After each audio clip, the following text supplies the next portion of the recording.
سورة الطلاق مدنية. أعوذ بالله من الشيطان الرجيم. بسم الله الرحمن الرحيم.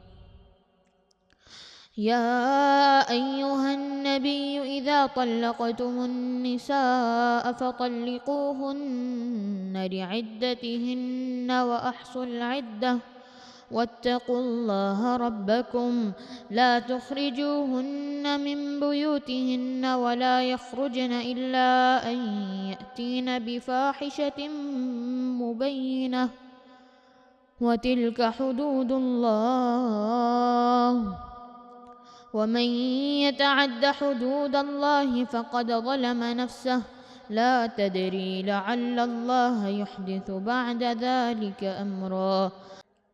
فإذا بلغن أجلهن فأمسكوهن بمعروف أو فارقوهن بمعروف وأشهدوا ذوي عدل منكم وأقيموا الشهادة لله. ذلكم يوعظ به من كان يؤمن بالله واليوم الآخر ومن يتق الله يجعل له مخرجا ويرزقه من حيث لا يحتسب ومن يتوكل على الله فهو حسبه إن الله بالغ أمره قد جعل الله لكل شيء قدرا.